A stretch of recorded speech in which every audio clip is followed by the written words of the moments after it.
Well, because I know that there's no one that's gonna kick me out, or I don't have to worry about anyone stealing my money if, you know, if I have or whatever. So I feel secure and safe, and I know my children has food to eat, and I don't have to worry about buying food and someone else is eating it and stuff like that. So as long as my children is safe and they got, you know, food to eat and everything, that's all that matters. It felt cold, scary, especially when your children is asking you, "Mommy, what are we gonna do?" and you really don't know, you know, what you're gonna do. It was the way that we was kicked out. We didn't have anywhere to go, so our plan was, if no one helped us, we would sleep in our car. But that's when I went to the Water Street Mission. That's the name I couldn't remember before. And the lady was like, "There's no room at this point." And I made it my business to not go anywhere until I find something.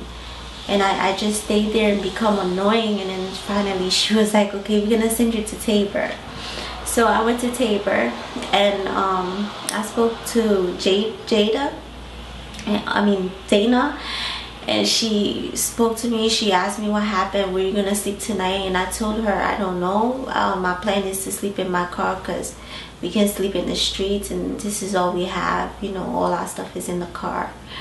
And she felt for us, so she was like, "Okay, give me 2 hours and I'm gonna give you a call, and I'm gonna find you guys somewhere to spend the night."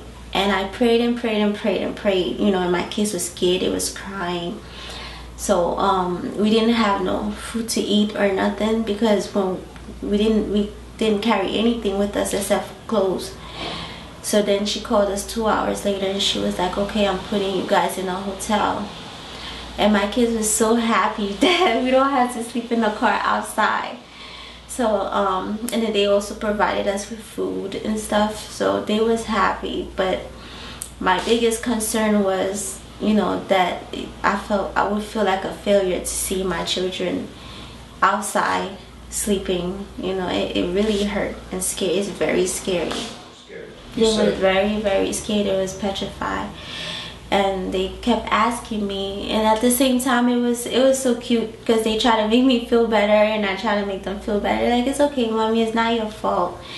And you know, it was hard. I was crying, because it's like, who would want to sleep outside? You know, who's that cold-hearted to just put someone out, especially when they didn't do anything wrong? So it was really, really scary all the time.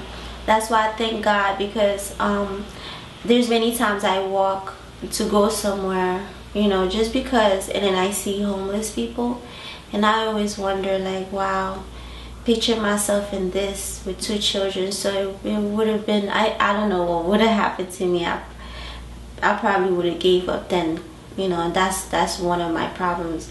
I don't want to give up just because I'm going through a situation, but it's really scary. It's really scary. I've also learned to forgive, because that was the hardest thing for me. And you know, I'm not as stressed as I was, you know, thinking about where am I gonna sleep today, or where am I gonna sleep tomorrow. And I have, you know, more courage to be able to either find a job or, you know, do stuff that I have to do. So I got a lot of help since I've been here. So I really thank God for that. That is very, very, very important to me, because I don't know what it would be like to be without my children, and they've been with me since they was born, so it would be very heartbreaking. Not having them is like not having myself. You know, I would be walking around and not knowing what to do or where to go, because they my backbone, you can say. You know, they me. So I really, really, really appreciate everything. Stacy means a lot to me, because she has, you know, took a lot of my stress away. With my past, she talked to me and she made me feel at ease, especially with my problem at holding grudges and holding the past and everything. So she let me know that, you know, letting go of the past and not worrying about what other people did to me, just worry about the future. It has helped me a lot.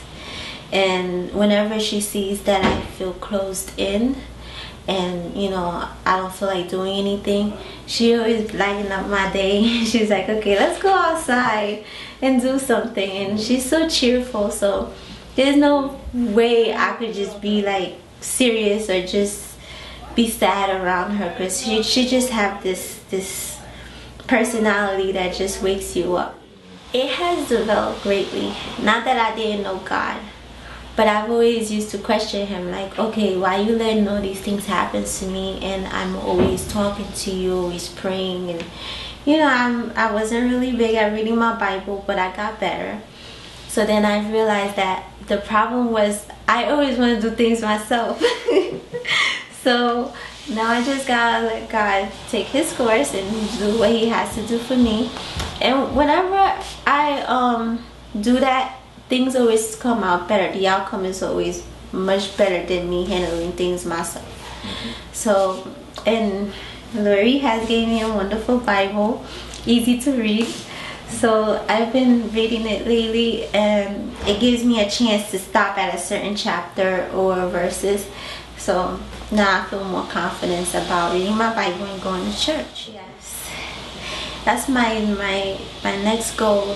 But it seems like every time, like the more days go by, the months go by, the bigger I get and the harder it is to find a job. But that's not gonna stop me from keep trying, because I know it doesn't matter how or when. I know when it's time for me to get a job, I'm gonna get a job. Well, Good Samaritan, I think that is very important that they hear, because they don't let you go through your trials by yourself.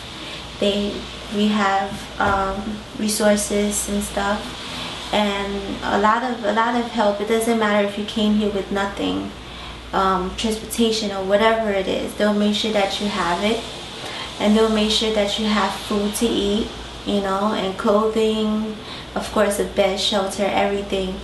And they'll send you places, to where you can get extra help if they don't have that type of resources here.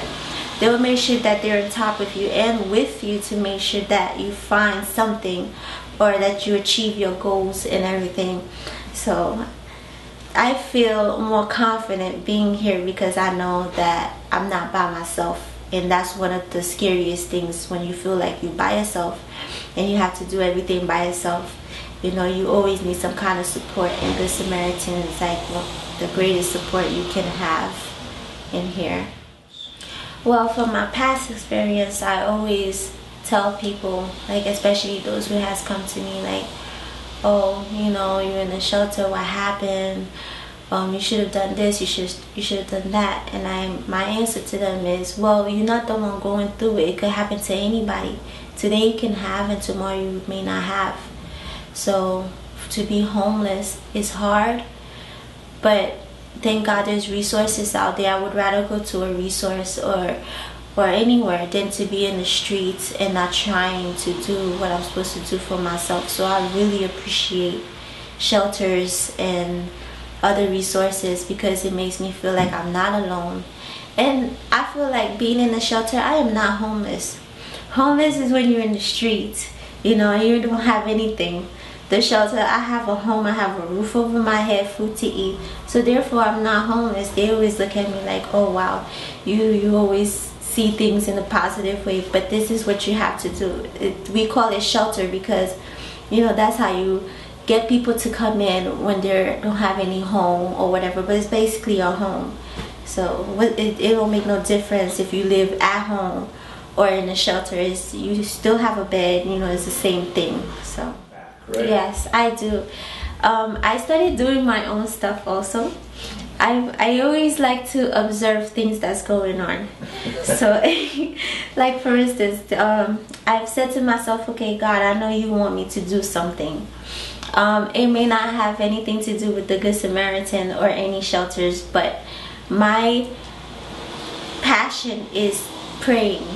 I've noticed that I like to pray. So I'll watch something or someone going through something. I may not know their name. So I put whatever they was wearing or whatever, and whenever I get home, I pray for them. So I want to do that. I want to go around and talk to people who's going through trials or stuff like that, and I want to pray with them, and I want to be able to like have like I one of my other passions is to be a mentor. So I know once I get situated and you know everything's going okay with me, my way to give back is to be able to talk to someone, letting them know that everything's gonna be okay, and end it with a prayer and hoping that they go home with, you know, a good feeling confident and everything. So I know I'll be able to do that. And you'll be